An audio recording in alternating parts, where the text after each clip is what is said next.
के खेलावना मारे नए नवेली अभी ऐनी हो गावाना हमरा के खेले राजा बुझ के खेलावना क्यों तो सजिया पकहे या के सूत सूत अरे सूत ना रे अरे और का कहेला हो बताई कहे घुसुक घुसुक अरे घुसुक ना रे धरा के ले मचूस कहे चूस ना रे धरा के ले मचूस कहे चूस ना रे धरा के ले मचूस कहे चूस ना रे धरा के ले मचूस कहे चूस चूस अरे चूस ना रे धरा के ले मचूस कहे चूस ना रे माँ वैष्णो रिकॉर्डिंग स्टूडियो दिल्ली। नैहर के रहे मोर जो गावल जवानी सजिए पया के कैले बाबे से रखाने मारे नैहर के रहे मोर जो गावल जवानी सजिए पया के कैले बाबे से रखाने तू तो तकिया लगा के कहे सूत सूत अरे सूत ना रे अरे और का कहेला खोल के बोल बताई कहे घुसुक घुसुक अरे घुसुक ना रे धरा के ले मचूस कहे चूस ना रे धरा के ले मचूस कहे चूस ना रे धरा के ले मचूस कहे चूस ना रे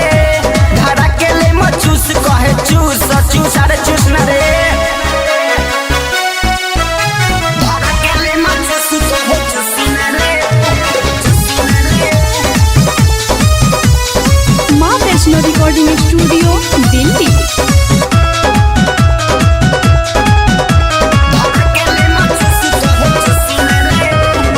नीचे ऊपर गिले गिल कैले है बाटे चाटी के राजा जी भला कैले है बाटे मारे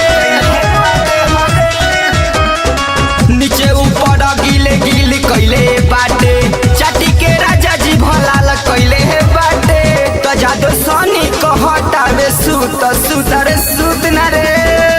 अरे नाती सूता अब तू ही तो राइटर सूरज कहता वे चुप चुप अरे चुप ना रे धरा के ले मचूस कहे चूस ना रे धरा के ले मचूस कहे चूस ना रे धरा के ले मचूस कहे चूस ना रे धरा के ले मचूस कहे चूस चूस अरे चूस ना रे नए नवेली अभी ऐनी हो गावाना हमरा के खेले राजा बुझ के खेलावाना क्यों तो सजिया पकहे या के सूत सूत अरे सूत ना रे अरे और का कहेला हो बताई कहे घुसुक घुसुक अरे घुसुक ना रे धरा के ले मचूस कहे चूस ना रे धरा के ले मचूस कहे चूस ना रे धरा के ले मचूस कहे चूस ना रे धरा के ले मचूस कहे चूस चूस अरे चूस ना रे